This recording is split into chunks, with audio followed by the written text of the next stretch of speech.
एक छोटा सा गांव था और कोने में एक पुराना बरगद का पेड़ था। उसके नीचे हर दिन शाम को रामू काका बैठा करते थे। रामू काका की उम्र 70 साल थी और उनके जीवन के अनुभवों की कहानियाँ गांव में मशहूर थी। लोग उन्हें बहुत मानते थे और उनकी हर बात दिल से सुनते थे। एक दिन गांव में एक छोटा लड़का आया जिसे सभी छोटू के नाम से जानते थे। छोटू की उम्र केवल 10 साल की थी और वह अपने माता पिता को खो चुका था। उसे गांव के एक परिवार ने अपनाया था, लेकिन उसके दिल में हमेशा एक खालीपन रहता था। छोटू अक्सर रामू काका के पास बैठता और उनसे कहानियाँ सुनता। रामू काका की कहानियाँ दिल को छू लेने वाली होती थी और छोटू को उनमें अपनी दुनिया ही मिलती थी।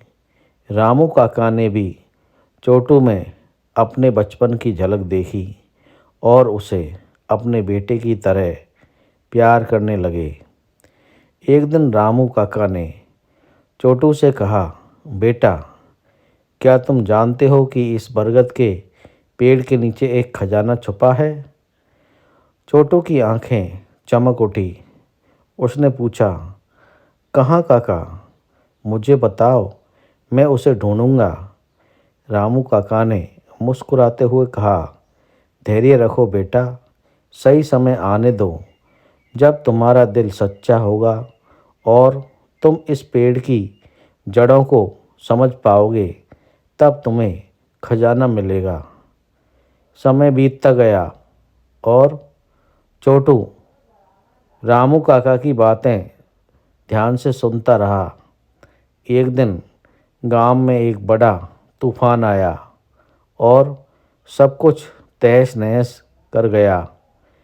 पेड़ों की जड़ें उखड़ गई और गांव के लोग परेशान हो गए।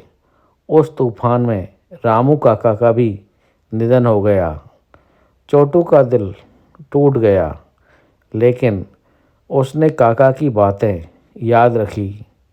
तूफान के बाद गांव वालों ने पेड़ की जड़ों को साफ करना शुरू किया। अचानक छोटू को कुछ चमकता हुआ दिखाई दिया। उसने देखा कि बरगद के पेड़ की जड़ों के नीचे एक पुराना बक्सा छुपा हुआ था। उसने उसे खोला और पाया कि उसमें पुराने सिक्के, गहने और एक पत्र था। पत्र में लिखा था, प्रिय छोटू, यह खजाना तुम्हारे लिए है। इसे संभाल कर रखना और इसे सही तरीके से उपयोग करना। याद रखना, असली खजाना दिल की सच्चाई और प्रेम में है। और छोटू की आंखों में आंसू आ गए। उसने खजाना गांव के लोगों में बांट दिया और रामू काका की याद में एक छोटा सा स्कूल बनवाया। वह खुद भी शिक्षक बन गया और रामू काका की कहानियाँ बच्चों को सुनाने लगा। इस तरह रामू काका और छोटू का अनमोल रिश्ता जीवन भर के लिए एक मिसाल बन गया। इस कहानी ने गांव के लोगों को सिखाया कि असली खजाना हमारे दिलों में होता है और सच्चा प्रेम कभी नहीं मरता है।